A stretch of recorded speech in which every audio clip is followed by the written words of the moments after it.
The night Rose Ashworth walked into the Duke of Ravenswood's ball, every whisper in the room carried the same word. Thief. She had heard it before in market squares, in church pews, in the careful silence of people who looked away when she passed. She had learned to keep her chin up and her eyes forward. She had learned not to flinch. But this was different. This was the most powerful room in England. And somewhere inside it, standing among the candlelight and the pearls and the rustling silk, was the Duke himself. What no one in that room understood, not the women behind their fans, not the men with their cold stares, not even Rose herself, was that the real theft had happened years ago. And tonight, finally, the truth was going to come out. It had started 3 days earlier with a letter. Rose had found it by accident. She had been in the hallway of the cramped Ashworth house, a house that had once been grand, that still had high ceilings and wide windows, but now felt like a coat 2 sizes too small, when she heard her stepmother's voice coming from the parlor. Lady Vivienne was speaking quietly. That alone was unusual. Vivienne was not a quiet woman. She was silk and sharp edges, always filling a room with her perfume and her opinions. When she spoke quietly, it meant something was wrong. Rose had stopped walking. It came addressed to her, Vivienne was saying, which makes no sense whatsoever. Why would the Duke of Ravenswood invite Rose? A pause, then Cecily's voice softer, younger, a little uncertain. Perhaps father knew him before he died. Your father knew everyone and left us nothing, Vivienne said. What matters is that this invitation exists, and we are not going to waste it on a girl who spends her afternoons mending her own stockings. Rose had pressed herself against the wall. An invitation from the Duke of Ravenswood. She had never met the man. She had never even been to London before her father died. The Ashworth family had lived quietly in the country, and after the funeral they had lived even more quietly, because Vivienne had made sure of it. Slowly, carefully, piece by piece, everything that had belonged to Rose's father had been absorbed into Vivienne's household. The silver, the horses, the small collection of jewelry that Rose's mother had left behind. Rose had not fought it, she had not known how. But this was something else. She waited until the parlor was empty. Then she walked in, opened the writing desk drawer where Vivienne kept everything she wanted to disappear, and took the letter. It was cream-colored, heavy paper. The seal had already been broken. Inside, in clean, dark ink. Miss Rose Ashworth is cordially invited to attend the autumn ball at Ravenswood House, London. The Duke requests the pleasure of her company. The Duke requests. Not Cecily, not Lady Vivienne, Rose. She read it 3 times. Then she folded it carefully, tucked it into the lining of her coat, and went upstairs to find the only decent dress she still owned. She arrived in London on a grey afternoon with a small bag and enough money for 2 nights at a modest inn. She told no one. She left no note. For the first time in 4 years, she did something entirely for herself. The night of the ball, she dressed alone in a small room with a cracked mirror. Her gown was pale blue, not fashionable, not trimmed with anything but clean and well-fitted. Her hair she pinned herself, simply, the way her mother had taught her.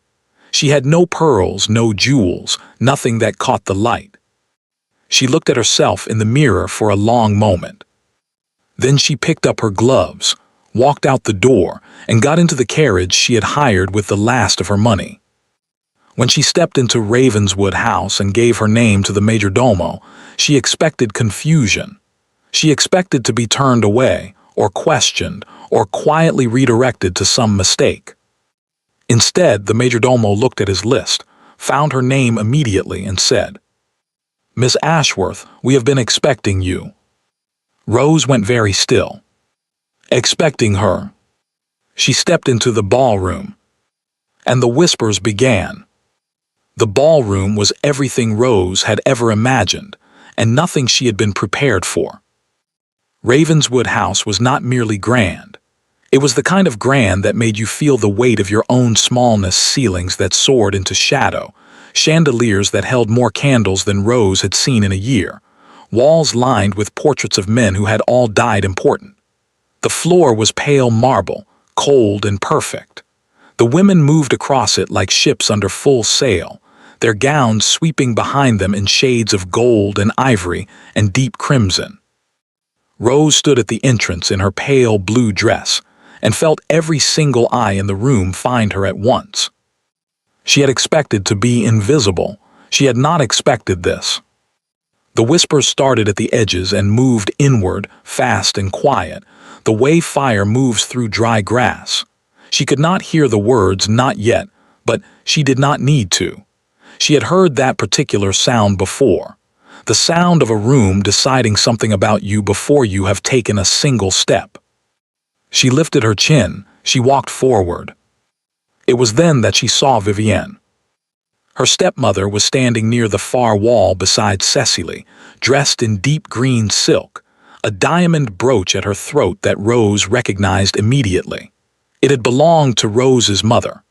Rose had last seen it in her mother's jewelry box, the morning after her father's funeral, before Vivienne had quietly moved everything into her own rooms.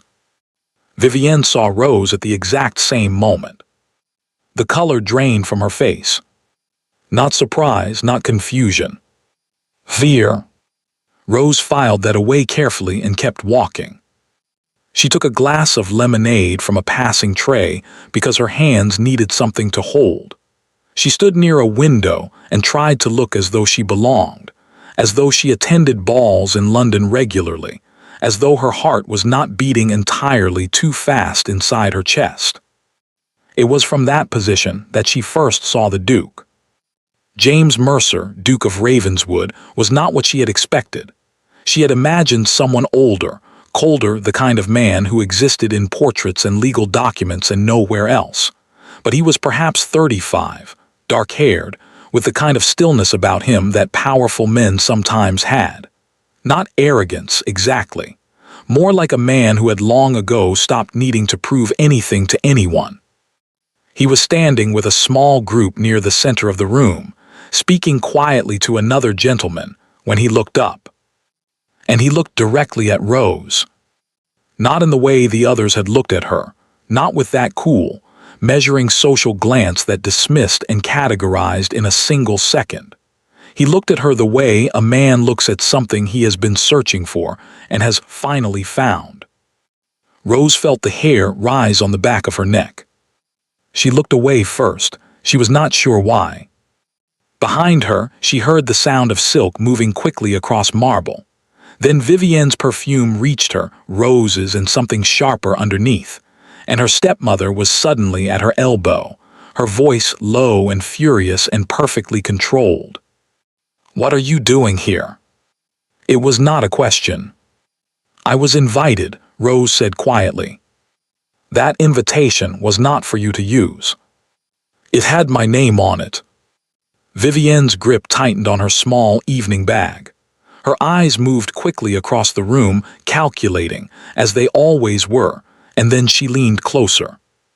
"You will leave," she said, quietly and without making a scene, "and tomorrow we will discuss what happens to girls who take things that do not belong to them." The words landed exactly as they were intended to. Rose felt them in her chest, in that old familiar place where 4 years of silence had settled like stone. Girls who take things that do not belong to them. She opened her mouth to respond. She did not yet know with what, when the room shifted around her. A hush moved through the ballroom, not the sharp silence of scandal, but the particular, instinctive quiet that falls when the most important person in the room begins to move. Rose turned. The Duke of Ravenswood was walking toward her. Vivienne went absolutely rigid beside her. He stopped in front of Rose. Up close, his eyes were darker than she had expected, and there was something in them she could not immediately name. He did not look at Vivienne. He did not acknowledge her at all. He looked only at Rose.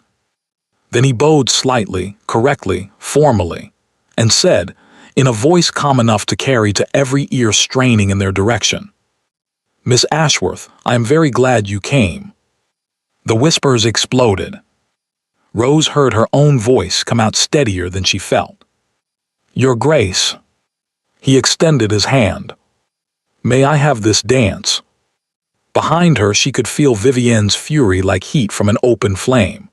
Around her she could feel the entire room watching, fans paused mid-flutter, conversations abandoned mid-sentence. Rose looked at his outstretched hand. She thought about the letter with her name on it. She thought about the majordomo who had said, "We have been expecting you."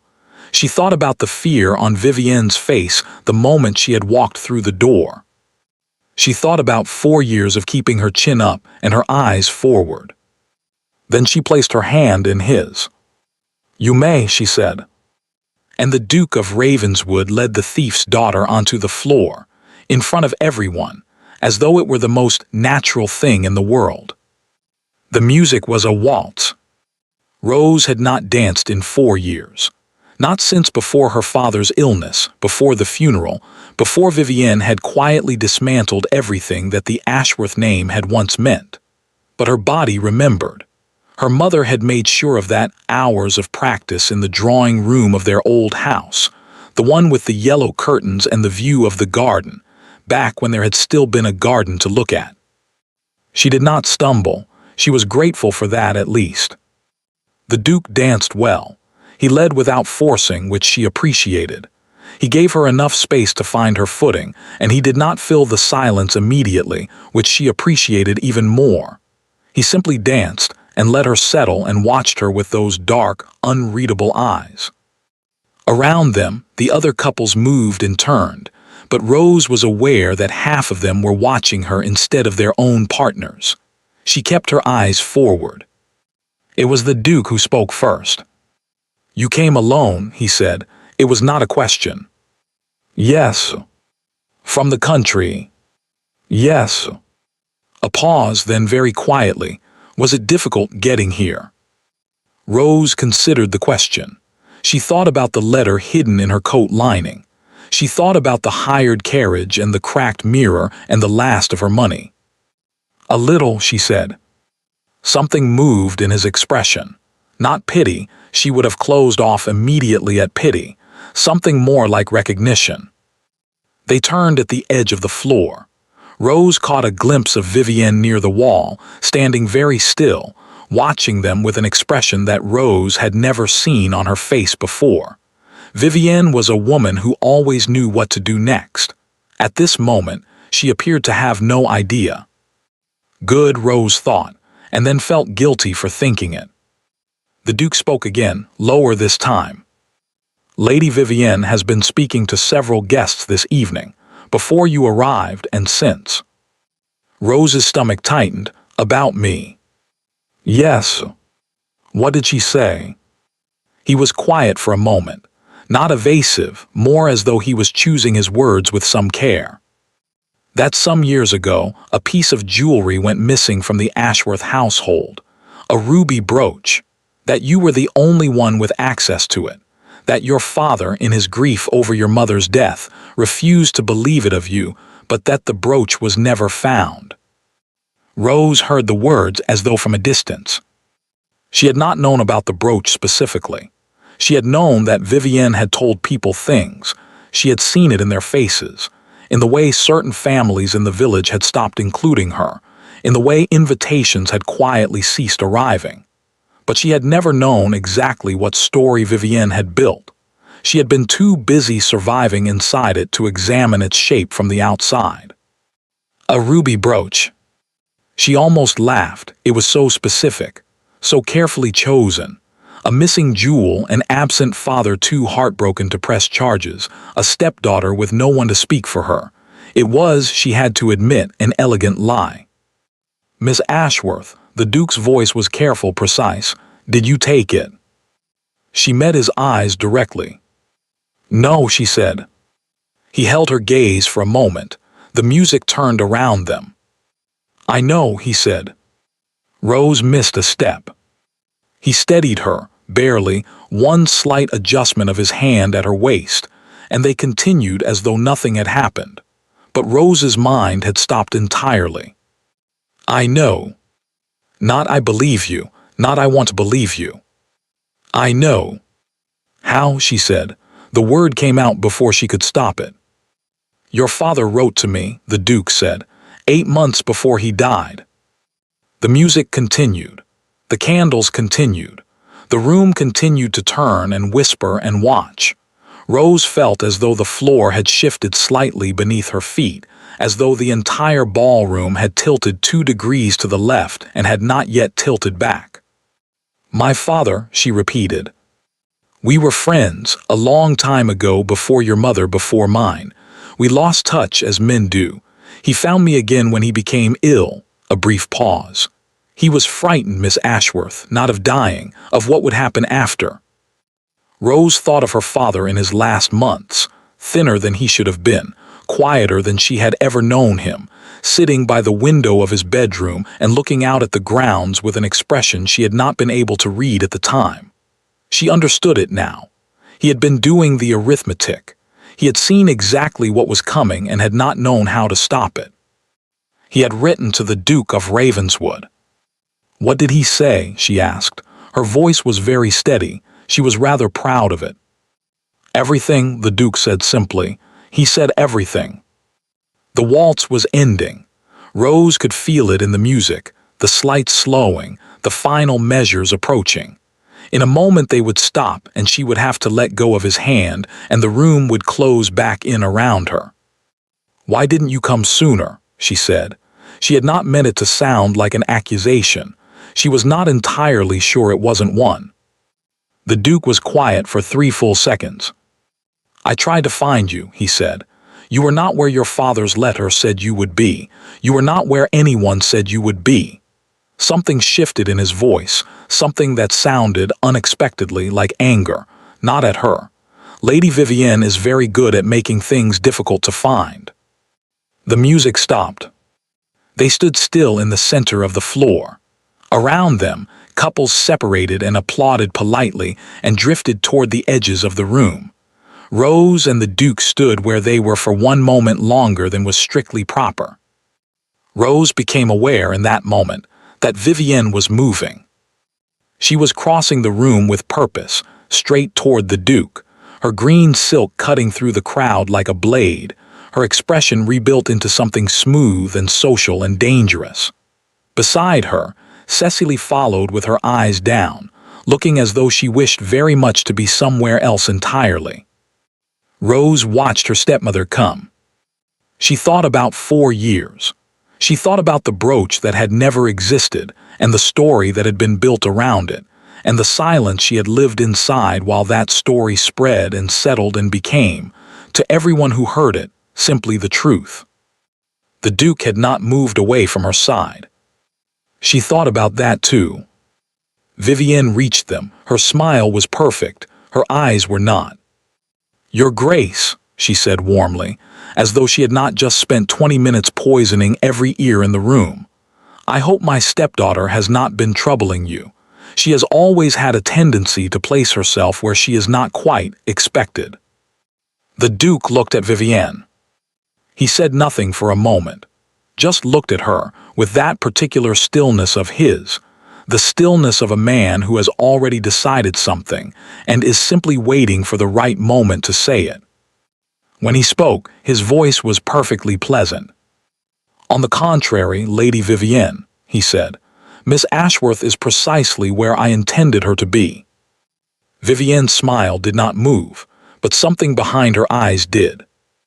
And Rose, standing in the center of the most powerful ballroom in England in her pale blue dress with her simply pinned hair, felt something shift inside her chest, something that had been locked tight for 4 years, something she had stopped expecting to ever move again. It felt, very tentatively and very carefully, like hope. The supper room was quieter than the ballroom, lit with fewer candles and furnished with the kind of careful elegance that suggested comfort without quite achieving it. Long tables ran the length of the room, set with white linen and silver that caught the light. Guests moved through in small clusters, plates in hand, voices lower here than they had been on the dance floor. The Duke had guided Rose toward it after the waltz ended, not forcefully, not with any particular drama, simply with a slight inclination of his head and a quiet "Miss Ashworth, would you do me the honor?" And she had followed because she did not yet know what else to do with the things he had told her. "Your father wrote to me. He said everything." Everything. She kept turning that word over in her mind like a stone she had found on a path, examining it from every angle, not yet certain whether it was ordinary or extraordinary. They sat at a small table near the window, slightly apart from the larger groups. A footman brought wine. The Duke waited until the footman had gone before he spoke. "I imagine you have questions," he said. "Several hundred," Rose said. "I am trying to decide which one to ask first." Something moved at the corner of his mouth. Not quite a smile, but the suggestion of one. "Take your time." Rose looked at her wine glass. Outside the window, London was dark and scattered with lights, carriages moving below on the street, the sounds of the city muffled by glass and distance. It struck her, suddenly and with unexpected force, that she had not sat in a room like this, warm and lit and full of food and people who were not looking at her with suspicion, in a very long time. She pushed the thought away. There would be time for that later. "The letter," she said. "My father's letter. You said he wrote to you 8 months before he died. What exactly did he say about Vivienne?" The Duke set down his own glass. He was quiet for a moment, and she had the sense that he was not organizing his thoughts so much as deciding how much of them to share at once, and in what order, the way a careful person handles something fragile. "He said that he had made a mistake," the Duke began. "That in his grief after your mother's death he had been, his word was *foolish. He had not seen Vivienne clearly. He had seen someone who was capable and composed and who seemed to want nothing more than to care for his household and his daughter." A pause. "He understood by the time he wrote to me that he had confused capability with goodness, that he had let someone into your life who did not deserve to be there." Rose said nothing. She was looking at the table. "He had discovered by then what Vivienne had done with your mother's jewelry.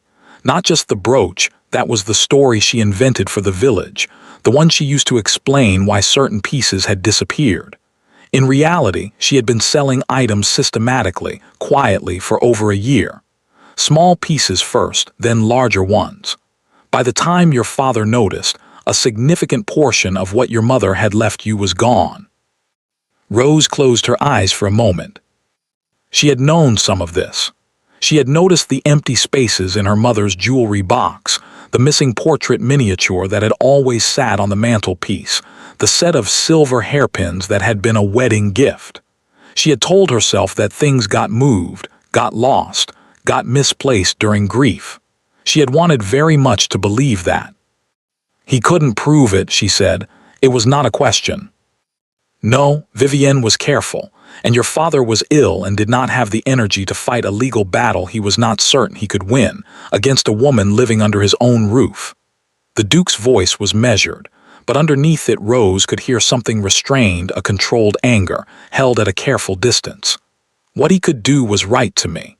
He knew I had legal resources he did not. He knew I could do, after he was gone, what he could not do while he was alive."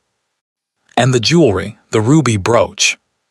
"A fiction, created to explain why you might be untrustworthy, to preempt anything you might say about Vivienne after your father died. If the village already believed you had stolen from your own family, who would listen to you?" Rose sat with that for a moment. It was strange, hearing the architecture of it described so plainly. She had lived inside Vivienne's construction for 4 years, had felt its walls, had knocked against its edges, but she had never been able to see its shape from the outside. Now she could. It was almost elegant in a terrible way. Build the story before the girl can speak. Make her the villain before she knows she's in a story at all. "She told me once," Rose said quietly, "that I should be grateful she hadn't gone to the magistrate, that she had protected me out of love for my father." She paused. "I believed her for almost a year." The Duke was very still across the table. "I am sorry," he said, simply, directly, without the careful social cushioning that people usually wrapped around apologies. Just the words themselves, plain and genuine. Rose looked up at him. She was not accustomed to being apologized to. It took her a moment to know what to do with it. "It wasn't your fault," she said. "I should have found you sooner. You said you tried." "I did, but trying and succeeding are different things." He picked up his wine glass, set it down again without drinking. "I hired someone to locate you. He found the house in the country but reported that you had been," he paused, "described by Lady Vivienne as having gone to stay with distant relatives, voluntarily, that you preferred the quiet and did not wish to receive visitors." Rose let out a short breath that was almost a laugh. "She told me, around that same time, that I ought to be grateful for the roof over my head and stop imagining that anyone in London was thinking about me." "She was making sure of it," the Duke said, "on both ends." They sat in silence for a moment. Around them the supper room murmured and clinked and carried on, entirely unaware that at this small table near the window, 4 years of careful lies were being taken apart piece by piece. "There is something I need to ask you," the Duke said.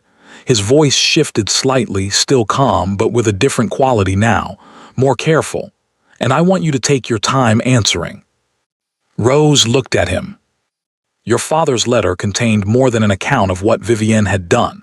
It also contained documents, records of your mother's jewelry, descriptions, valuations, dates of acquisition, a copy of your mother's will which named you as the sole beneficiary of her personal estate, and a written account in your father's own hand of what he had witnessed Vivienne do and when." He paused. "These documents are legally significant. With them, a case could be made to recover what was taken from you, to restore your mother's estate, or its equivalent value, to you, and to formally correct the public record regarding the accusation against your character." Rose stared at him. "You have all of this," she said slowly. "You have had it." "Yes." "For how long?" A brief pause. 7 months. 7 months. Rose counted backwards in her head. 7 months ago she had been in the country house, mending curtains in a room that used to be a guest room, that Vivienne had decided Rose should occupy because it was smaller and faced north and got no afternoon light. 7 months ago she had been eating supper alone in the kitchen because Vivienne had started having her meals served separately, in the interest, she said, of Rose's own comfort. 7 months ago, the Duke of Ravenswood had been holding documents that could have ended all of it. She became aware that her hands were very still in her lap, and that she was looking at the table again, and that her jaw was tight. "Why tonight?" she said. She heard the edge in her own voice and did not try to smooth it. "If you have had this for 7 months, if my father trusted you with this, why did you wait until now? Why a ball? Why?" She stopped. "Why not simply write to you?" he finished quietly. "Yes." He was quiet for a moment, not uncomfortable, more as though he was giving the question the respect it deserved. "Because I had learned what happened the last time someone tried to reach you by letter," he said. "I could not be certain the letter would reach you. I could not be certain Vivienne wouldn't intercept it." He paused. "And because I had discovered in the process of all of this that Lady Vivienne has a deep investment in appearing respectable, in appearing to be exactly what she presented to your father, a woman of good character, properly placed in society." He looked at Rose steadily. "She would never cause a scene in public. She would never let her composure break in front of witnesses. If you were here in this room with me, she could not maneuver the way she can when you are isolated and alone." Rose considered this. It was, she had to admit, logical. It was also cold in its logic, the kind of cold that came from thinking very clearly and very carefully about something, from every angle before acting. She looked at the man across the table. She thought about the fact that her father, in the last months of his life, had trusted this man enough to put everything in a letter and send it to him. Her father had been, above most things, a good judge of character. It was the one failure of that quality, Vivienne, that had cost them everything. "What happens now?" she asked. "That depends somewhat on you," the Duke said. "I can move forward through legal channels which will be slow and will require you to be present in London for some months, and will be public in ways that may be uncomfortable." He paused. "Or we can resolve part of it tonight." Rose looked at him sharply. "The documents are here," he said. "I brought them. If you are willing, I would like to present them this evening in this room in front of witnesses.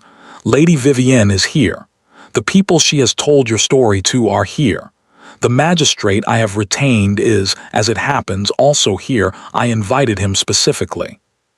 Rose felt the breath leave her body. "You planned all of this," she said. "Yes." "The invitation, the dance, the supper, all of it." "Yes." She stared at him. Something that might have been anger moved through her, the instinct to resist being managed, being placed, being moved around a board like a piece in someone else's game, even a game being played on her behalf. But underneath the anger was something else. Something that was looking at the careful, deliberate architecture of this evening, the invitation sent to her specifically, the majordomo who had been expecting her, the dance in front of the whole room and recognizing in all of it the same thing she had seen in her father's face in those last months at the window.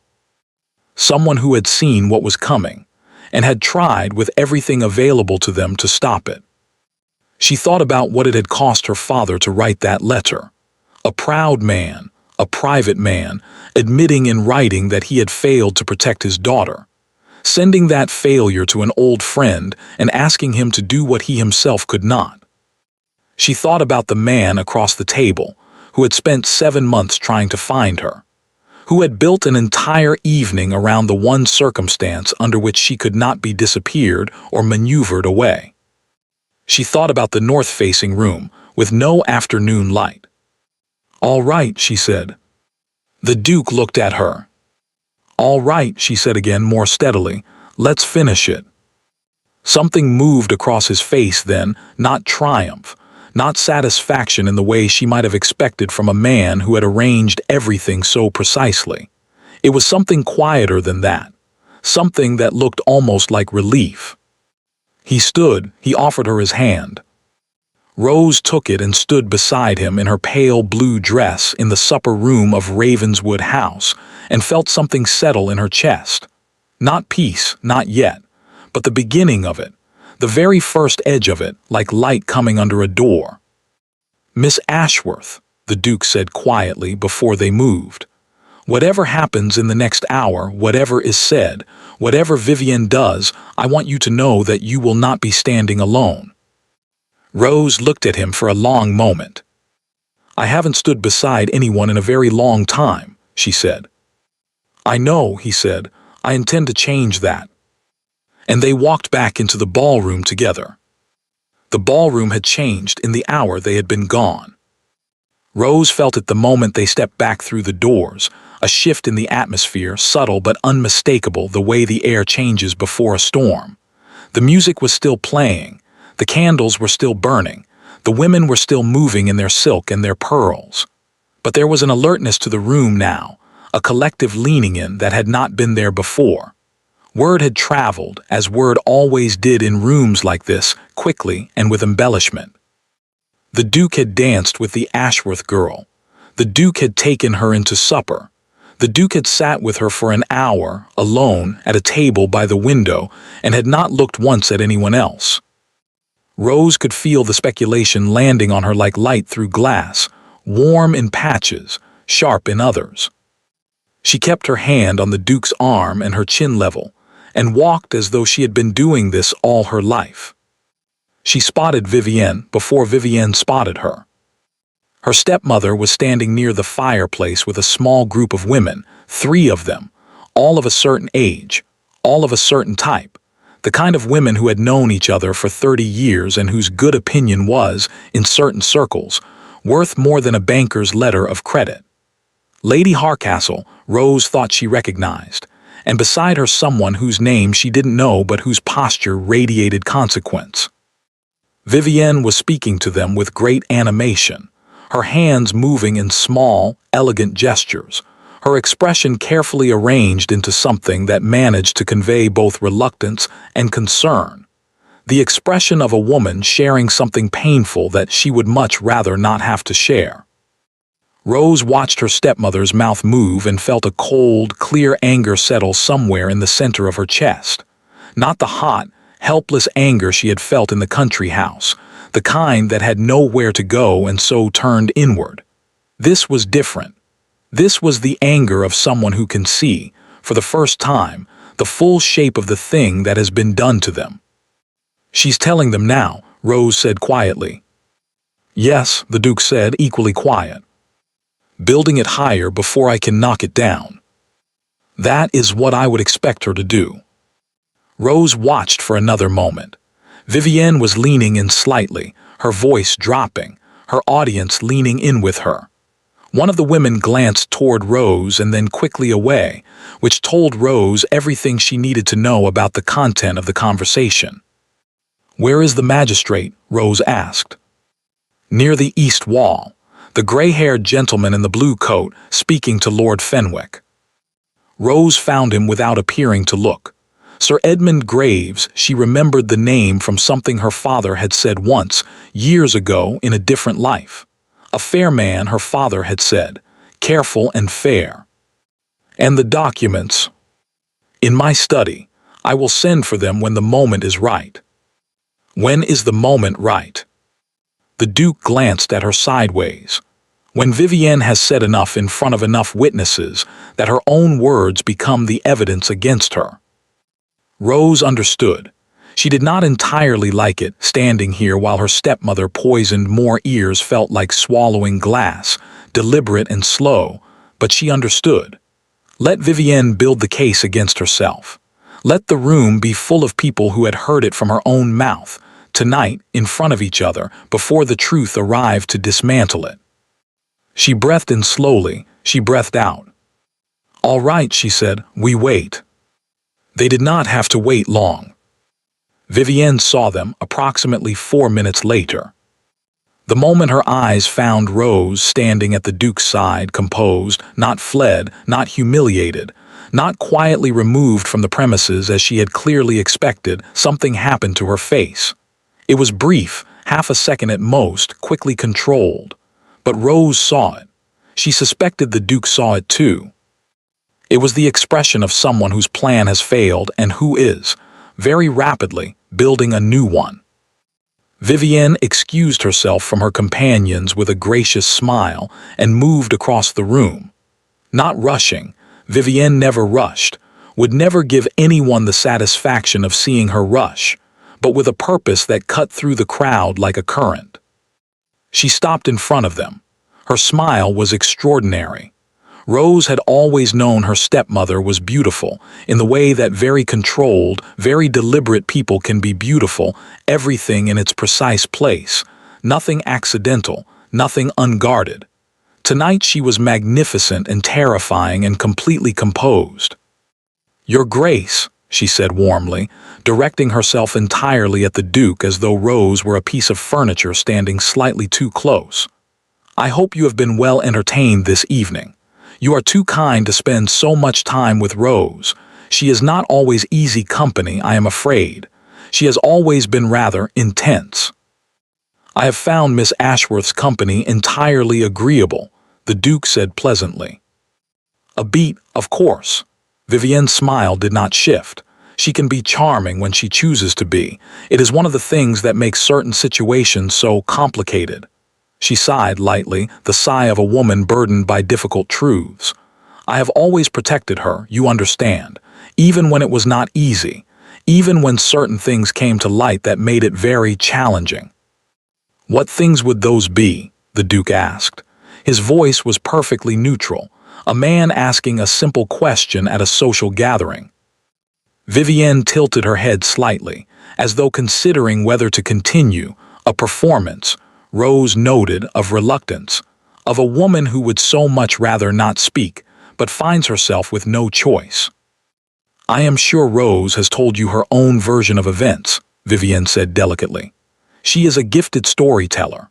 But the truth is, and I say this with great sadness because she is my husband's daughter and I have tried so very hard, Rose has always had a complicated relationship with what belongs to her and what does not. The incident with her mother's jewelry was not, I am sorry to say, entirely isolated. Rose felt the Duke's arm tighten very slightly under her hand. She pressed her own hand down slightly, a small signal, not yet. I see, the Duke said. And what other incidents would you be referring to? Vivienne glanced at Rose directly, briefly, with a look that managed to communicate both pity and warning in a single second. Then she looked back at the Duke. There was money missing from the household accounts, she said, more than once, small amounts, which is why I never pressed the matter formally. I could not bear to, she is my husband's daughter. She paused for effect. And there was a letter that arrived for me some months ago from a legal representative. I believe it concerned my late husband's estate. It never reached me. I can only assume it was intercepted. The air around Rose went very cold. A letter from a legal representative. She thought of the Duke saying, I tried to find you. She thought of him saying, Lady Vivienne is very good at making things difficult to find. You are accusing Miss Ashworth, the Duke said, still pleasantly, of stealing money from your household accounts and intercepting your legal correspondence. I am not accusing, Vivienne said softly. I am simply sharing what I know with someone I trust to be discreet. I would never take any formal action. She is family. How generous of you, the Duke said. Vivienne smiled. It was at this moment that Cecily appeared.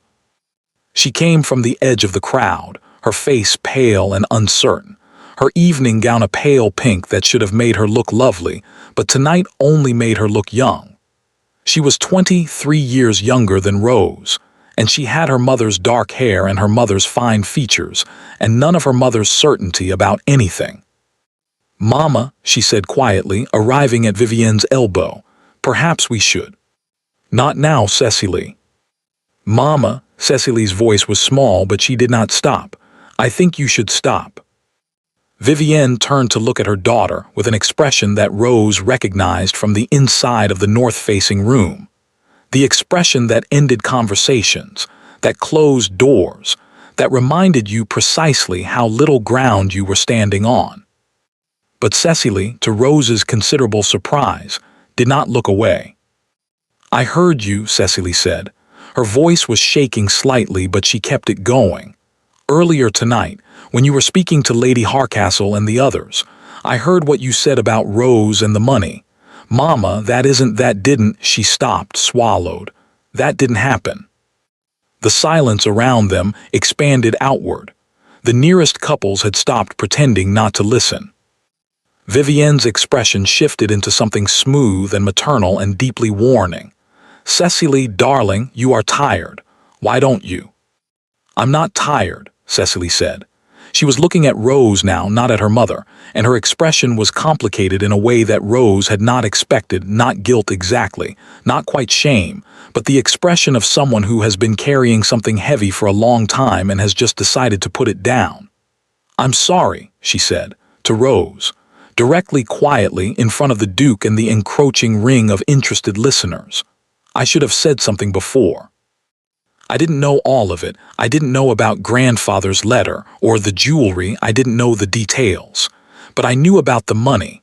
I knew that wasn't true. The room was very quiet now. Vivienne's composure held. Rose would give her that. It held magnificently, the way a wall holds right up until the moment it doesn't. Her expression shifted into something sorrowful, something that said, my poor confused child, without using the words. Cecily has always been sensitive, she said to the Duke with a small, pained smile. She and Rose were close once, and she has never entirely. Lady Vivienne. The Duke's voice had changed. Still even, still measured, but the pleasantness was gone, cleanly and completely, the way a cloth is pulled from a table.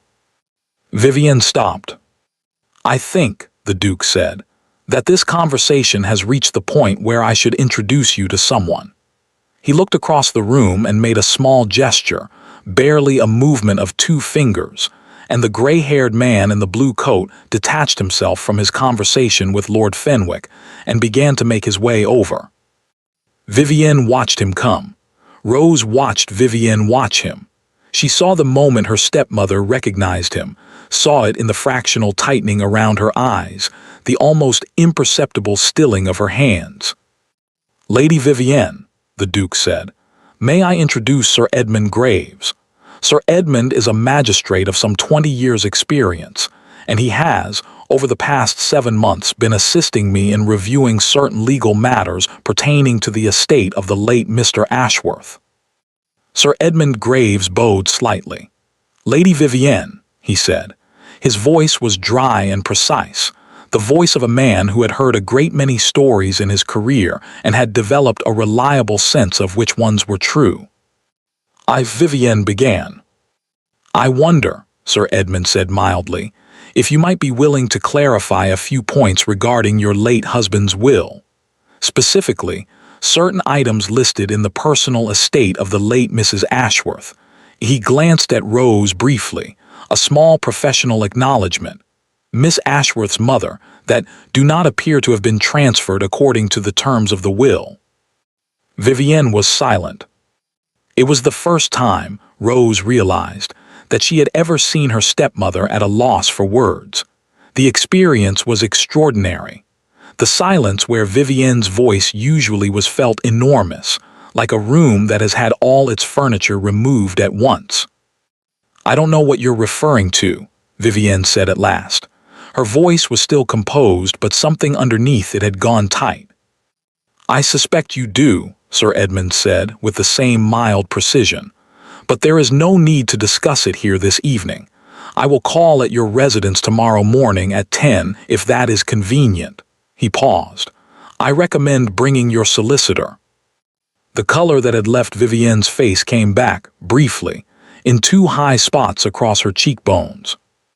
Then she did the thing Rose would not have predicted. She turned on Rose. Not on the Duke, not on Sir Edmund, not on the magistrate or the documents or the 7 months of careful preparation that had built this moment. She turned on Rose, stepped toward her, so that they were close enough that Rose could see the fine lines around her eyes that her powder usually concealed. And she spoke quietly, furiously, in a voice designed to carry no further than the 2 of them. "You have no idea," Vivienne said, "what your father was, what he left me with, what I built from nothing after he wasted everything on sentiment and poor decisions." Her eyes were bright and hard, the kind of hard that comes not from coldness but from pressure sustained for a very long time. "I kept that household running. I kept food on the table and coal in the grate, and I did what needed doing while you sat in your room and grieved prettily and waited for someone to take care of you." Rose held her ground. She did not step back. "You stole from me," Rose said. Her voice was very quiet and very clear. "That is what you did. Whatever else is true, that is true." Something moved through Vivienne's face. Something that was almost briefly, an expression Rose couldn't name, something that existed behind all the performance and the calculation, behind the silk and the diamonds and the extraordinary social machinery. Something that might, in a different life, have been a person. Then it was gone. Vivienne straightened. She looked once at Cecily, who was standing very still with her hands clasped in front of her. She looked once at the Duke. She looked, last of all, at the ring of people who had stopped even pretending not to watch. Then she turned and walked out of the ballroom. Not rushed, not running, walking at exactly the right pace with her head exactly at the right angle, as though she were leaving of her own choice, for her own reasons, on her own terms. Right up until the end, Rose thought. Right up until the very end, she controls the exit. The room exhaled. Cecily made a small, involuntary sound, not quite a sob, not quite a breath, and pressed her hand over her mouth. She was looking at the door where her mother had gone. Her face was the face of someone in the middle of a very complicated grief. Rose looked at her. She thought about 4 years. She thought about what Cecily had just done, had stood in the middle of that room in front of witnesses, and told the truth about her own mother at cost to herself, at risk to herself, without being asked. Rose crossed to her stepsister. Cecily looked up, startled, her eyes bright with unshed tears. "You didn't know," Rose said. "Not a question exactly, more an acknowledgement." "Not all of it." Cecily's voice was unsteady. "I knew I suspected some things, but I told myself." She stopped, swallowed. "I told myself it wasn't as bad as it seemed." "That is what we do," Rose said. "When we live inside something, we tell ourselves it isn't as bad as it seems." Cecily looked at her for a long moment. Then her face crumpled just slightly at the edges. "I'm sorry, Rose," she said. "I am so sorry." Rose stood with that for a moment. She thought about all the things she could say, the 4 years, the north-facing room, the cold suppers in the kitchen, the story about the ruby brooch that had followed her like a shadow into every room she tried to enter. She thought about what it had cost Cecily to speak tonight. A young woman with nothing to fall back on, no father, no independent income, whose entire social position rested on her mother's standing, who had looked at all of that and had spoken anyway. "I know," Rose said finally. And then, because she was who she was and because her father had raised her to be, she added, "It will be all right. I will make sure of it." Cecily blinked. "Why would you, after everything?" "Because you are not your mother," Rose said simply, "and because my father would have wanted me too." She left Cecily standing by the fireplace and walked back to where the Duke was waiting. Sir Edmund had drifted discreetly away, back toward Lord Fenwick and the relative neutrality of the east wall.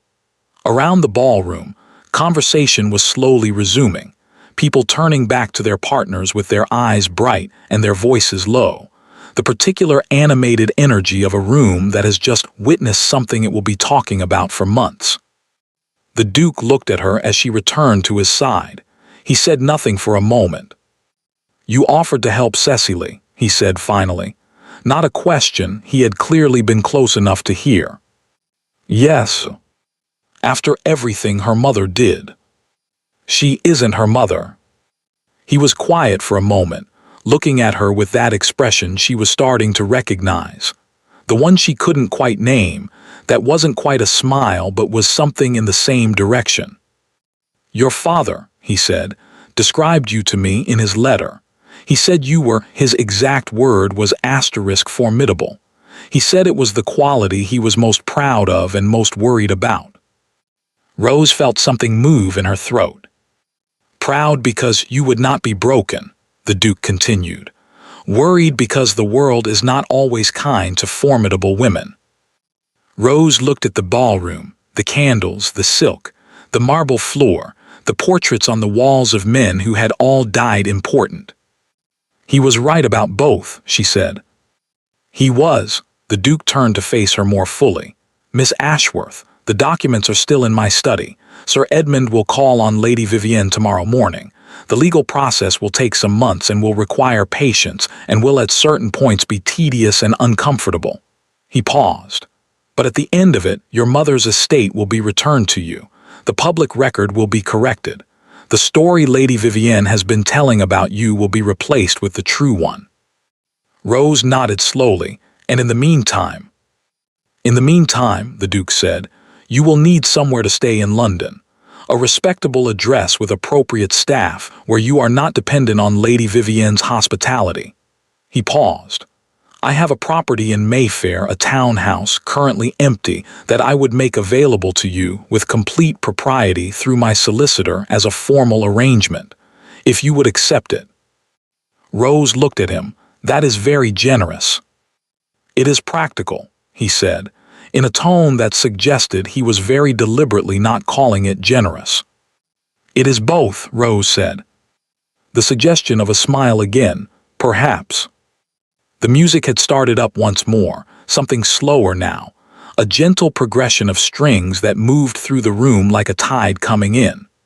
Around them, the ballroom settled back into its rhythms, couples finding each other, conversations rebuilding themselves, the extraordinary machinery of a society evening rolling forward as it always did, regardless of what had just happened at its edges. Rose stood beside the Duke of Ravenswood in her pale blue dress and thought about tomorrow, about Sir Edmund Graves arriving at Vivienne's door at 10 in the morning, about a townhouse in Mayfair, about legal processes and patience and the slow work of replacing one story with another. It was not over, she knew that. These things were never over in a single evening, whatever the ballroom stories suggested. There would be difficulty ahead, and tedium, and moments where it would feel very far from finished. But something was different now. Something fundamental had shifted tonight in this room in a way that could not be unshifted. She was no longer alone in it. "Your Grace," she said. "Yes." She looked up at him. "Thank you for the letter to my father for trying to find me for all of this." She paused. "He chose well, I think, when he wrote to you." The Duke looked at her for a long moment. Something in his face was very still and very open, in a way she suspected it rarely was. "So did I," he said quietly, "when I sent the invitation." The music continued. The candles burned. Outside, London moved through its dark and scattered rhythms, entirely indifferent. And inside Ravenswood House, for the first time in 4 years, Rose Ashworth allowed herself to breathe.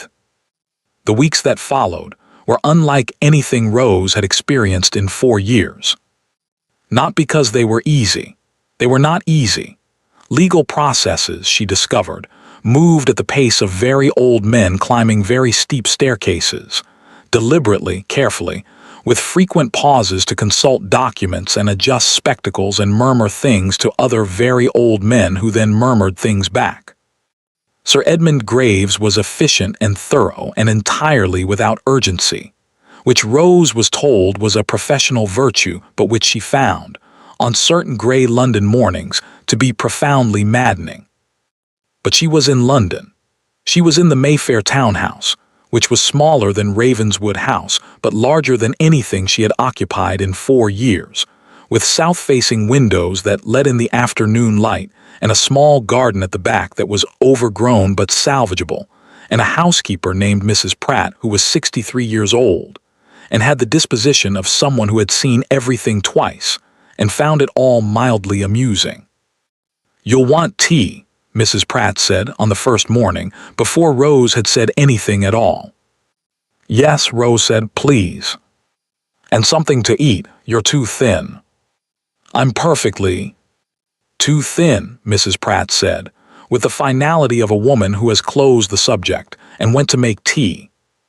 Rose had stood in the hallway of the townhouse, with its faded wallpaper and its good bones and its afternoon light already beginning to find the windows, and had felt something she did not immediately know how to name. It took her several minutes, standing there with her small bag and her pale blue dress, and the sound of Mrs. Pratt moving in the kitchen below, before she identified it. She felt safe. It was so unfamiliar that she had not recognized it at first. The Duke called twice in the first week. Formally, correctly, at appropriate hours, with his card sent ahead and Mrs. Pratt posted in the sitting room with her knitting, maintaining the proprieties with the efficiency of someone who had been doing this for 40 years, and found it all perfectly straightforward. The first visit was brief, primarily practical. An update from Sir Edmund on the initial stages of the legal review, documents to sign, questions to answer about dates and descriptions, and the sequence of events as Rose remembered them. The Duke sat across from her at the small writing table by the window, and they worked through it methodically, and Rose was grateful for the work, because it gave her something to do with her hands and her attention, and the complicated interior weather of the preceding week. The second visit was less brief. Sir Edmund's business was concluded in the first half hour. After that, the Duke stayed. Mrs. Pratt's knitting needles continued at their steady rhythm in the corner, and outside the window the London afternoon moved through its grey November light, and the Duke asked Rose about her father. Not about the estate, not about the legal particulars. About her father himself, what he had been like, what they had talked about, what she remembered of him before the illness. Rose had not talked about her father to anyone in 4 years. She had thought about him constantly, in the way you think about something you cannot afford to feel, carefully, briefly, from a distance, putting it away again quickly before it could open into something larger. She had not had anyone to talk to him with. She talked for almost an hour. The Duke listened in the way that very few people listen, not waiting for his turn, not assembling his response while she was still speaking, but actually present, actually attending, in a way she felt in the quality of his stillness across the table. He asked questions occasionally, small precise ones that opened things rather than redirecting them. He laughed once, when she described her father's catastrophic attempt to teach her chess, which had ended with the board overturned, and her father declaring that the game was fundamentally flawed and he had always preferred cards anyway. It was the first time she had laughed about her father. The first time remembering him had felt like something other than loss. When the Duke left, she sat in the sitting room for a long time after, while Mrs. Pratt collected the tea things and the afternoon light faded, and she held the feeling carefully, examining it from different angles, not entirely sure what to do with it. The legal process ground forward. Sir Edmund called on Lady Vivienne as promised, and reported to the Duke that she had been his word *resistant. She had denied everything, had produced her own solicitor within 24 hours, and had settled in for what appeared to be a prolonged campaign of technical obstruction.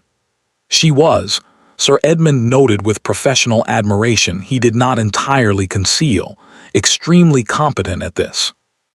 She knew exactly which documents to question, which dates to dispute, which procedural challenges would cost the most time.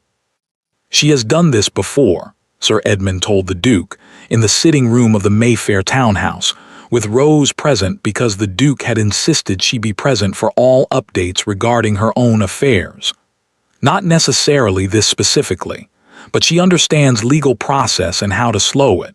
Someone taught her, or she taught herself. How long? Rose asked. If she contests everything, 6 months, perhaps 8. Rose absorbed this. 8 months of Vivienne obstructing and delaying, and telling her version of events to anyone who would listen, while Rose waited in a borrowed townhouse for a process she could not control to reach its conclusion. Is there anything that would accelerate it? The Duke asked. Sir Edmund considered.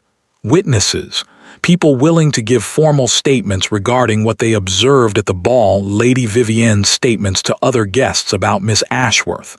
The more witnesses, the harder it becomes to sustain the denial. He paused. And Cecily. The name settled into the room. Cecily won't testify against her mother, Rose said immediately. Not because she was certain of it, she was not, after what Cecily had done at the ball, but because it felt wrong to assume she would. She had already given more than could have been expected of her. To ask for more felt like using her. No one would be asked to testify against anyone, Sir Edmund said carefully. A statement of what she witnessed over the course of her time in the household, what she observed. Not interpretation, simply observation. He paused again. She is an adult. The choice would be entirely hers. Rose looked at the window.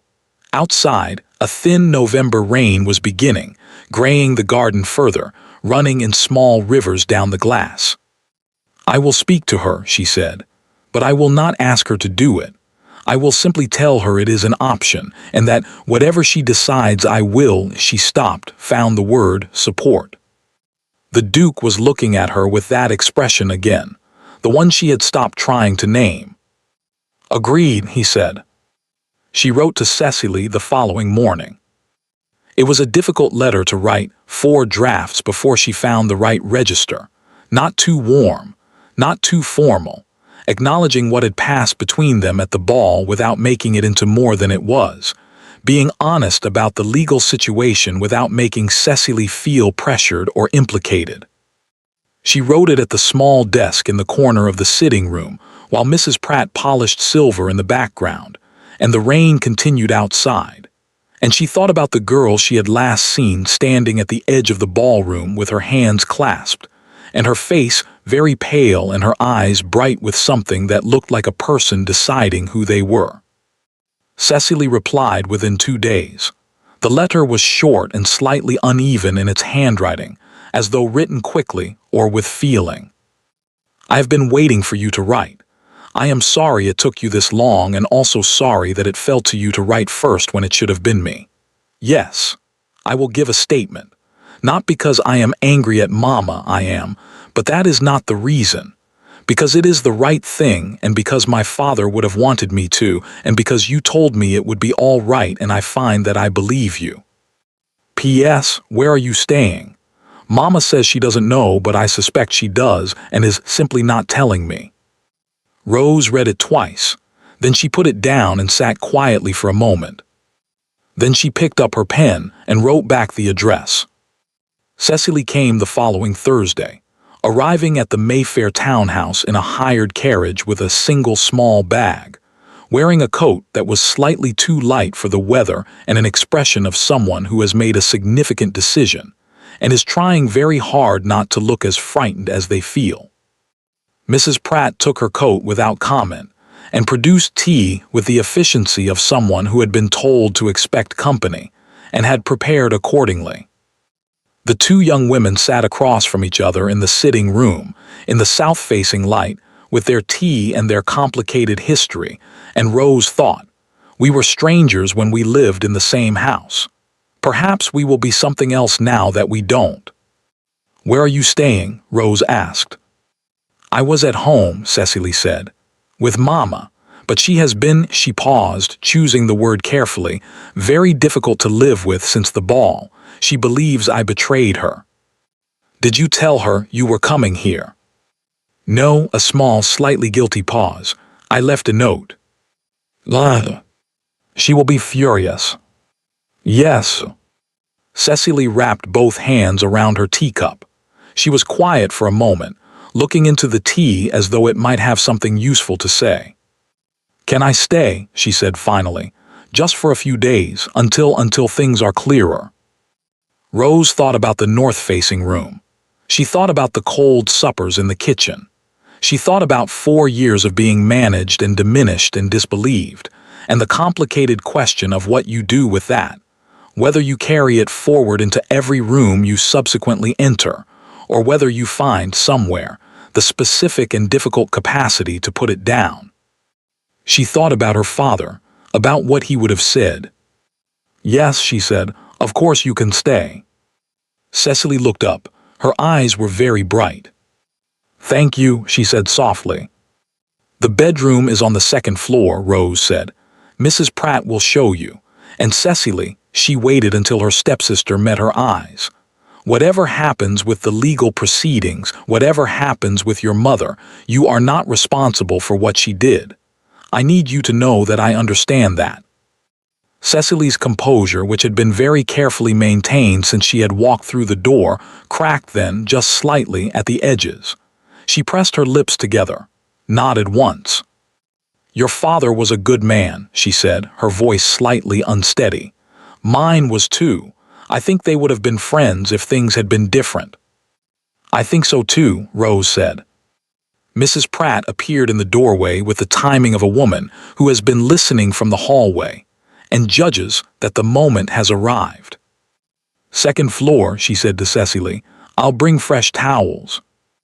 The Duke called 3 days later to find the sitting room occupied by both young women, Cecily working on a piece of embroidery with intense concentration, and Rose reading correspondence from Sir Edmund, that she had spread across the writing table in what Mrs. Pratt referred to, with professional disapproval, as quite a state. He took in the scene with a single comprehensive glance. Miss Cecily, he said with perfect composure, I am glad to see you well. Cecily looked up from her embroidery with the expression of someone confronted unexpectedly by a duke. Your Grace. Yes, thank you. I am, yes. She's staying for a few days, Rose said, without looking up from Sir Edmund's letter. I see. The Duke sat in the chair across from the writing table. Mrs. Pratt appeared with tea before he had fully settled, with the supernatural efficiency she deployed when the Duke visited. And how does that suit you both? Very well, Rose said. She set down the letter. Cecily has agreed to provide a statement to Sir Edmund. We are discussing the particulars. The Duke looked at Cecily. Cecily looked back at him with the determined expression of someone who has decided something, and is not going to be undecided by a duke, however large his house is. I know what my mother did, Cecily said. I should have said so sooner. I am saying so now. That is courageous, the Duke said simply. Cecily blinked as though she had been braced for something more complicated. Oh, she said, thank you. Sir Edmund will want to speak with you in the next week, if you're willing. I will arrange it. Yes, all right. The Duke turned back to Rose, who had picked up the letter again. There is news, he said. Something in his tone made her put the letter down. Lady Harcastle, he said, and two other women who were present at the ball when Vivienne spoke to them.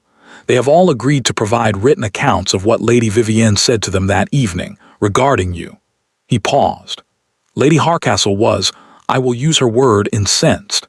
She said she does not appreciate being used as an instrument of a deception, and that she has known families destroyed by exactly this kind of carefully managed gossip, and that she intends to say so formally and at length. Rose stared at him. Lady Harcastle, she repeated, who was standing with Vivienne when I arrived. The same. She was listening. She was one of the ones Vivienne was telling. Yes. Rose sat with this for a moment. She thought about the way the room had shifted at the ball, the way Vivienne had moved through it with such confidence, directing the narrative, building the architecture of the evening around her own purposes. She had chosen her audience so carefully. She had chosen women of consequence, women whose good opinion mattered, women whose whispers traveled. She had not, apparently, considered that those same women might not appreciate the discovery that they had been chosen precisely because their whispers traveled.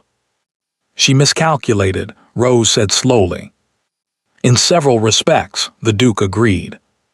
Cecily had put down her embroidery. She was listening with an expression that was somewhere between grief and relief, the expression of someone watching something they had known was wrong for a long time finally being named as such out loud. What does this mean? Rose asked, in practical terms for the timeline. It means, the Duke said, that Sir Edmund now has enough to proceed significantly faster than he initially estimated. Lady Vivienne's solicitor will find his obstruction strategy considerably less effective against this volume of consistent testimony. He paused. Sir Edmund believes we may be looking at weeks rather than months. The afternoon light came through the south-facing windows.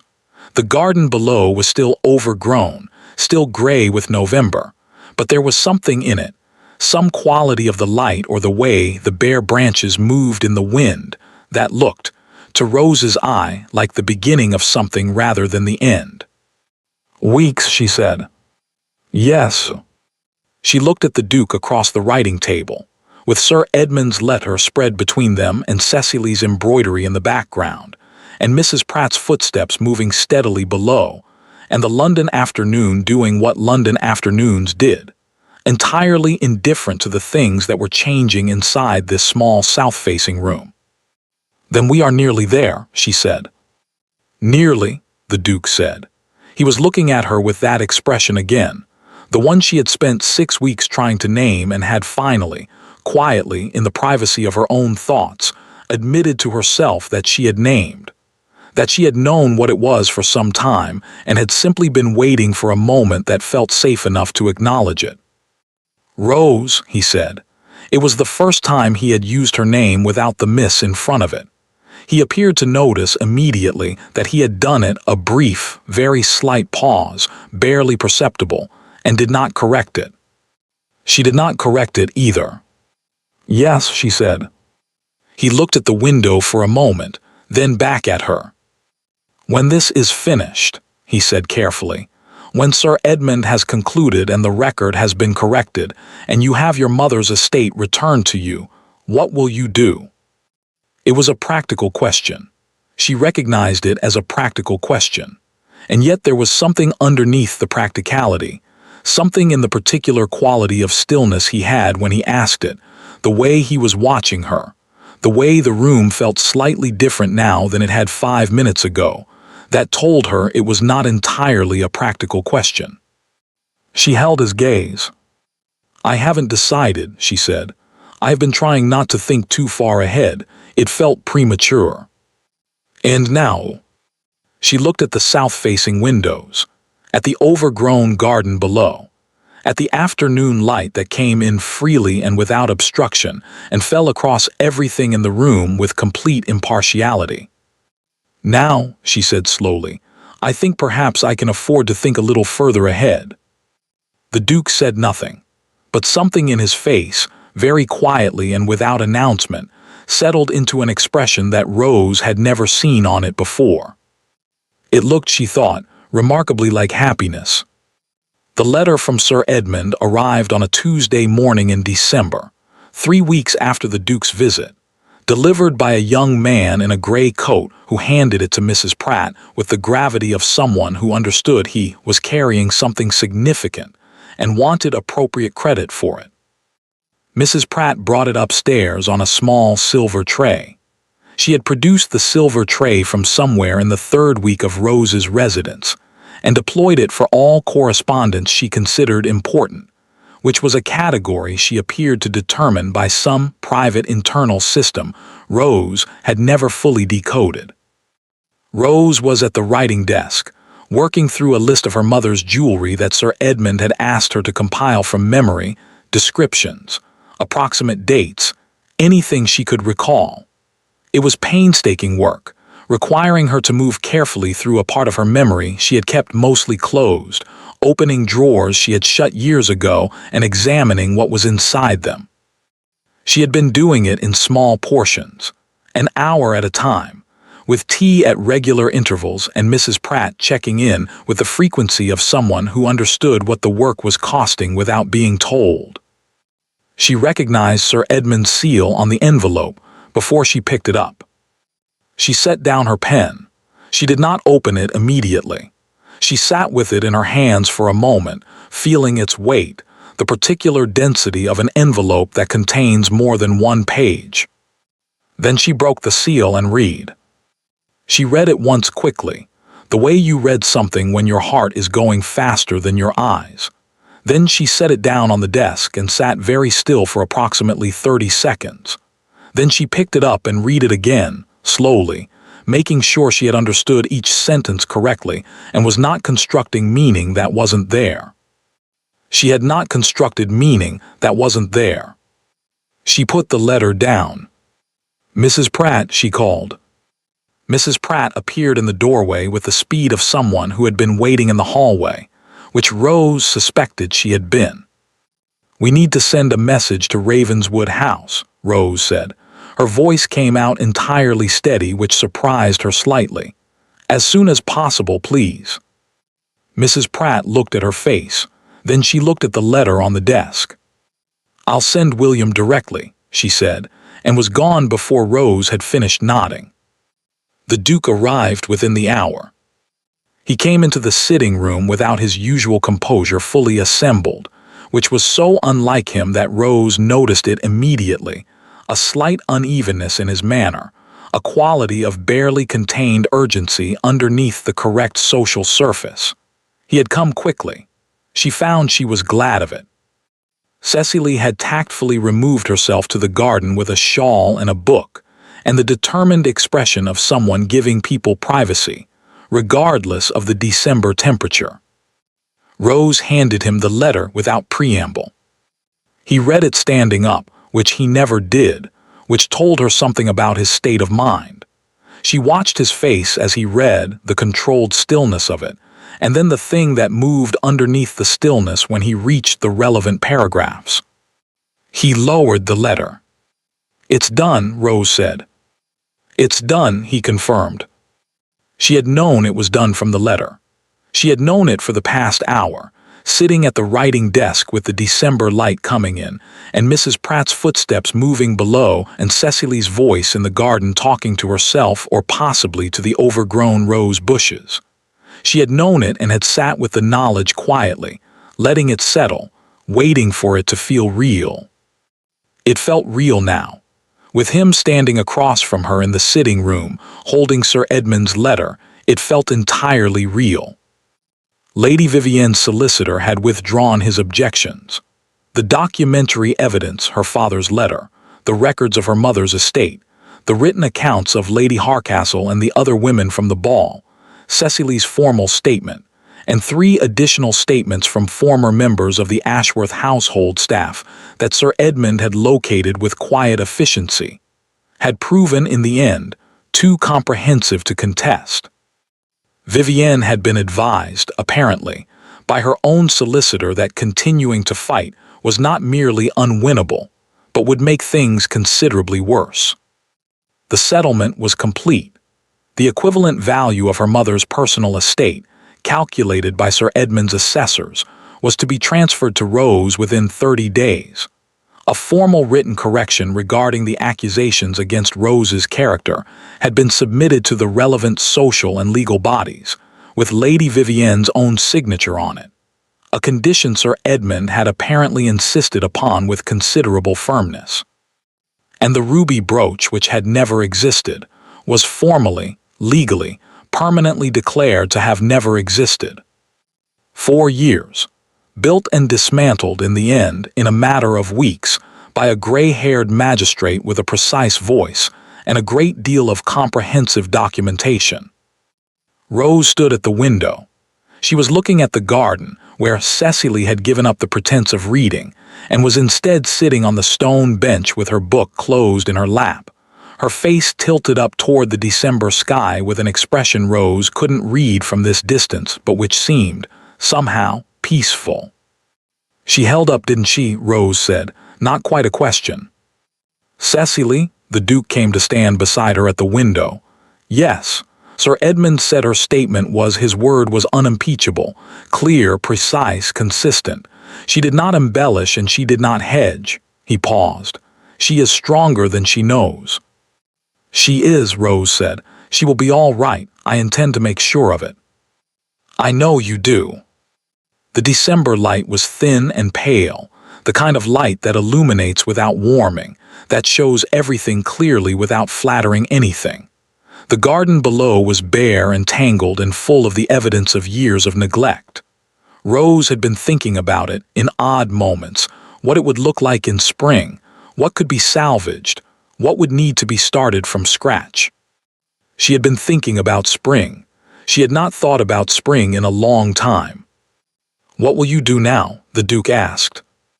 It was the same question he had asked 3 weeks ago, in the same room, in a different quality of light.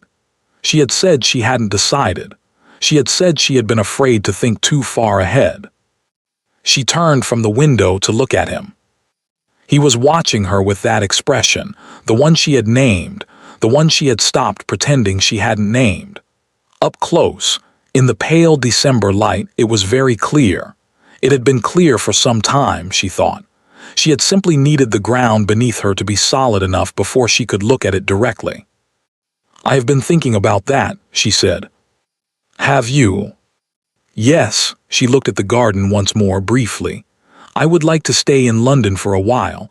I find I have developed certain attachments to it." She paused. "To certain parts of it." The Duke was very still. "The garden needs work," she continued, in the same measured tone. "And I believe Mrs. Pratt has become attached to me in her way, and it would be unkind to uproot her. And Cecily will need somewhere to stay while she determines her own situation, which may take some time." Another pause. "There are a great many practical reasons to remain." "There are," the Duke said carefully. And then there is the less practical reason, Rose said. She looked at him directly. She had learned in the past weeks that he responded to directness, that the careful social indirection that characterized most interactions in rooms like this one made him patient and precise and entirely opaque.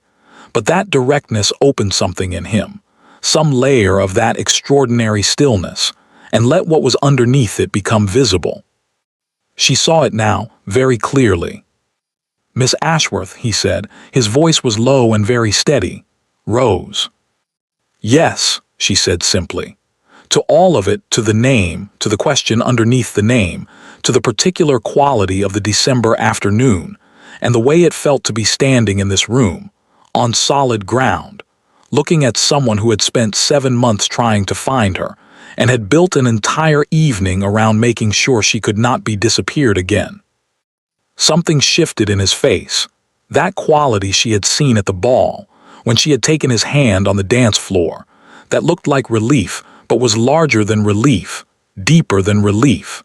The expression of a man who has been carrying something carefully for a very long time and has just been given permission, finally, to set it down. He reached out and took her hand.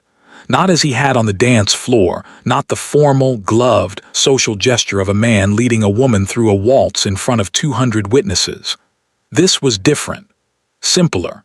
His hand around hers, in the pale December light, in the quiet sitting room, with no one watching but the portraits on the wall and Mrs. Pratt's distant industry below. "I should tell you," he said, "that I did not send that invitation only to right a wrong." "I know," Rose said. "You know." "I suspected it at the ball. I was fairly certain of it by the end of the second week." She looked at him steadily. "You are not a man who does things for one reason." "No," he said, "I am not." "My father's letter told you about me," she said, not accusingly, just following the thought. "Before you ever met me." "Yes." He was quiet for a moment. "He wrote about you at some length. He wanted me to understand, he wanted whoever came to help you to understand who you were, not just what had been done to you." A pause. "He described the chess game." Rose felt the breath catch in her throat. "He wrote about the chess game," she said. "He said you overturned the board yourself, actually. He said he had been protecting you from that story for years." Rose laughed. It came out slightly unsteadily, and then more steadily, and then she was simply laughing, in the sitting room in December, holding the Duke of Ravenswood's hand and laughing about a chess game that had happened in another life entirely. The Duke was smiling, a full, unguarded smile, the kind she had not seen on him before, not the suggestion of one, not the corner-of-the-mouth movement, but the real thing, which changed his whole face into something younger and considerably less intimidating. "He also wrote," the Duke said, when the laughter had settled, "that you would not be easy to help, that you would resist being arranged or managed, and that whoever tried to assist you should be prepared for someone who would rather do things herself, even at cost to herself, than accept help that came with conditions." "He was not wrong," Rose said. "He was not."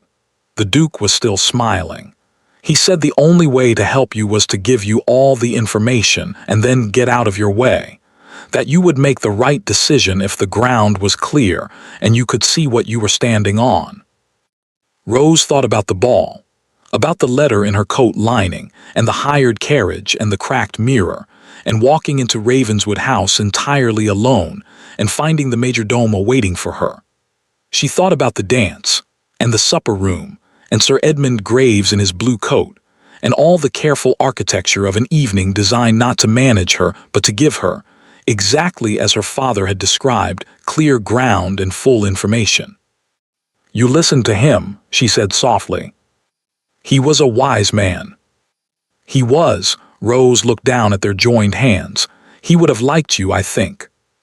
"I hope so." A pause.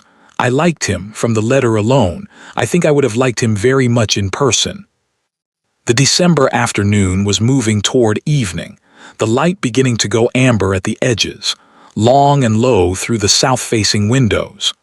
Below, in the garden, Cecily had apparently surrendered to the cold and was making her way back toward the house, her breath visible in the chill air, her book tucked under her arm.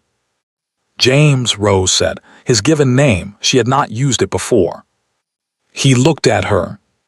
I want to say something clearly, she said, because I find that I have spent 4 years not saying things clearly when I should have, and I do not intend to continue that habit.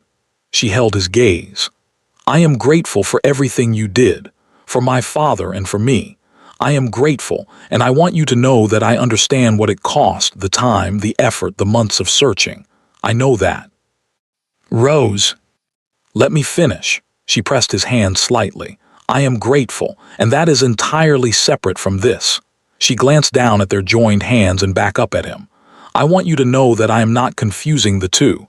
What I feel, what I have been feeling for some weeks now, with increasing inconvenient clarity, is not gratitude. She paused. It is something considerably more complicated and considerably more interesting than gratitude. The Duke of Ravenswood looked at her for a long moment.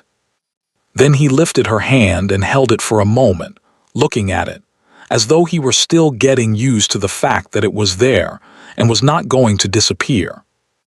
Rose Ashworth, he said, your father also wrote that you were the most honest person he had ever known.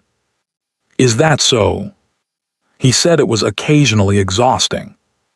He was right about that too. I find, the Duke said, that I do not find it exhausting in the least. The door opened, and Cecily came in from the garden in a rush of cold air, her cheeks pink and her book slightly damp, and her expression shifting, when she saw them standing together at the window, into something carefully neutral that did not entirely conceal the small, private smile underneath it. It is absolutely freezing out there, she announced, pulling off her gloves. Someone should do something about that garden. It is completely wild. She went to the fireplace and held her hands out to it without looking at them again, which Rose recognized as the deliberate and rather kind act of a young woman giving people a moment. I was thinking the same thing, Rose said. She was still looking at the Duke. In spring. I thought we might start in spring. We, the Duke said quietly. We, Rose confirmed. Outside, London moved through its winter evening, gray and lit, and entirely indifferent.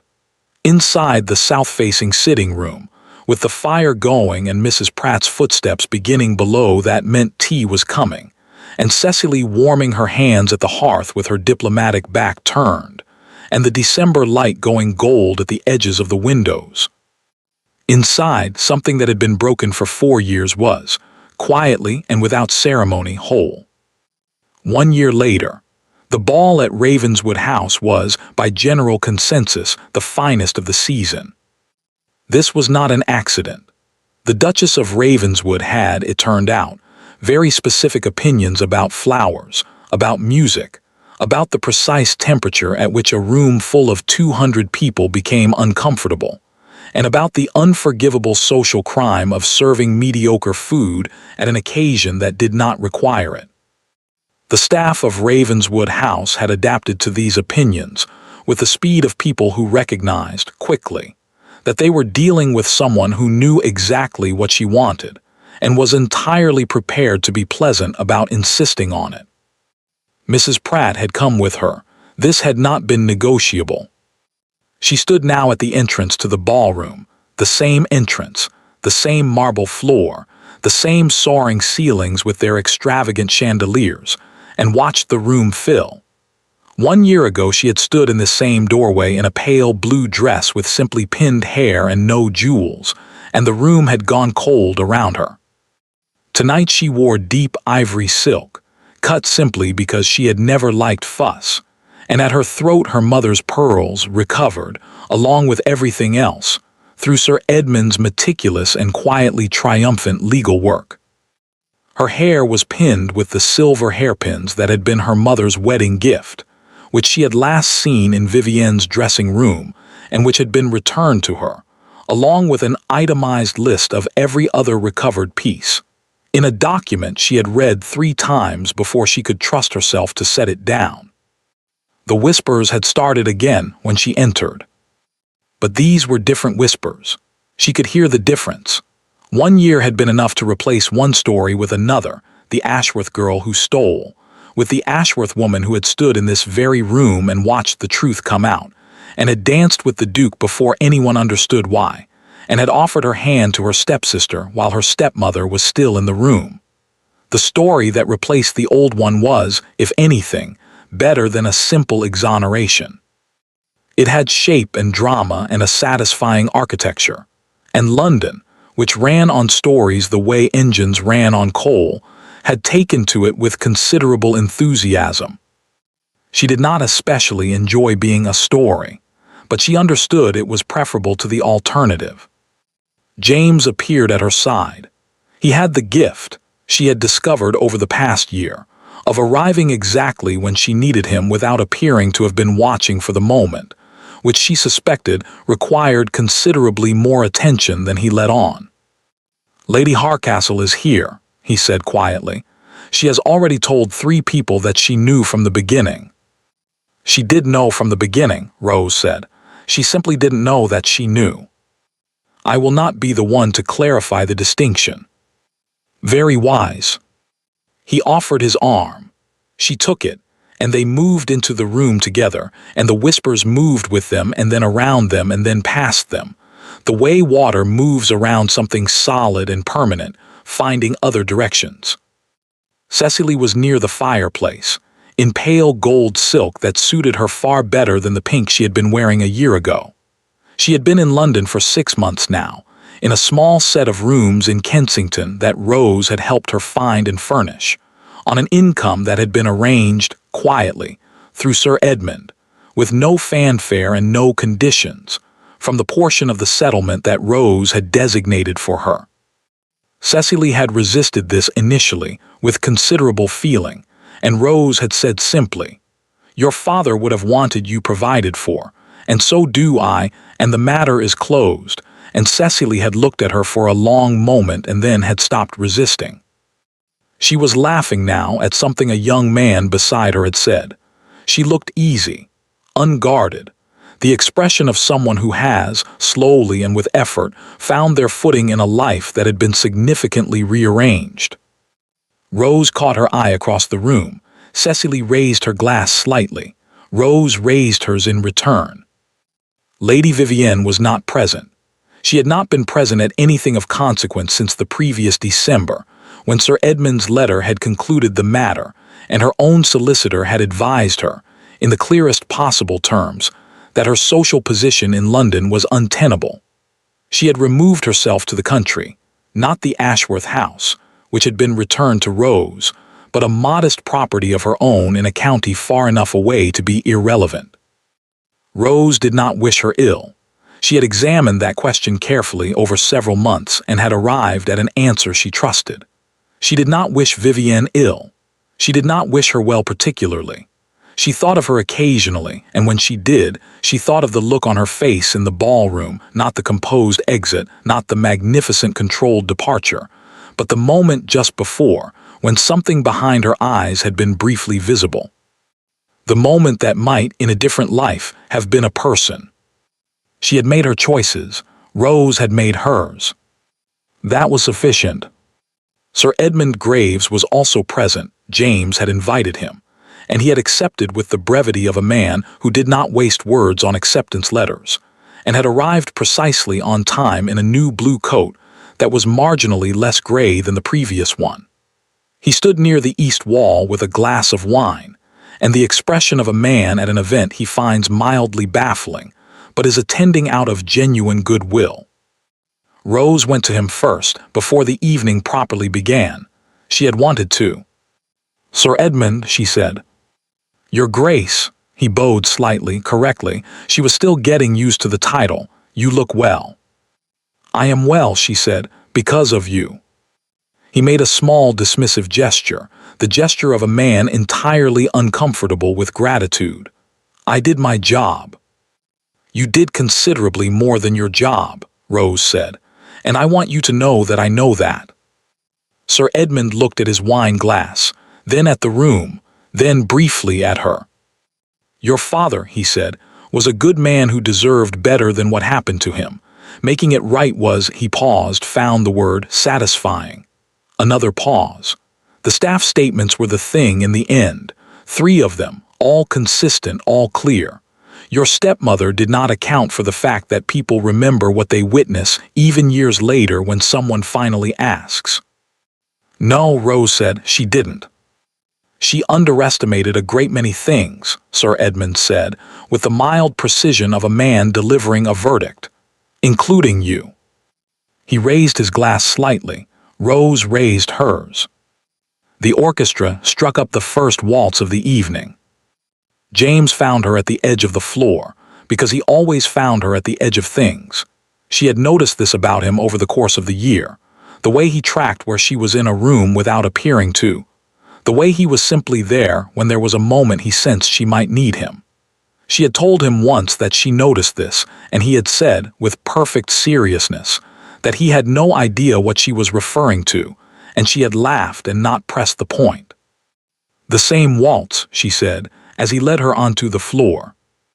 I asked them to play it, he said. She looked up at him. Did you? Sentiment, he said, in the tone he used when he was admitting to something he found slightly undignified. I am told I am allowed it occasionally. Who told you that?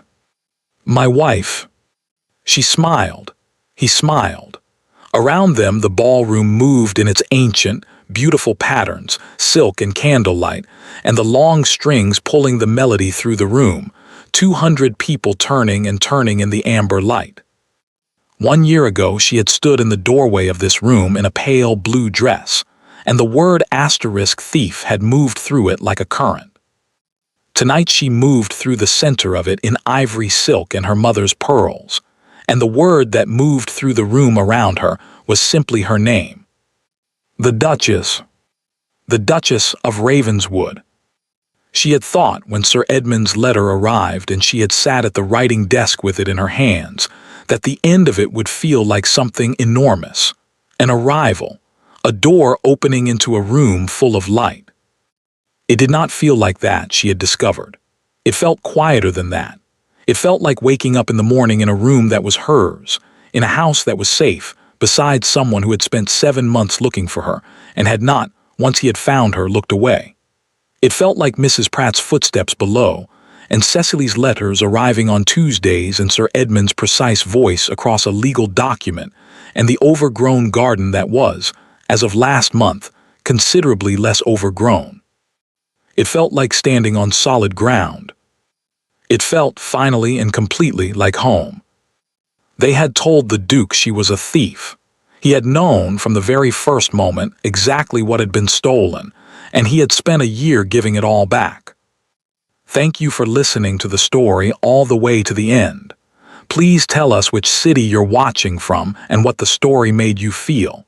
Don't forget to subscribe so you won't miss new stories.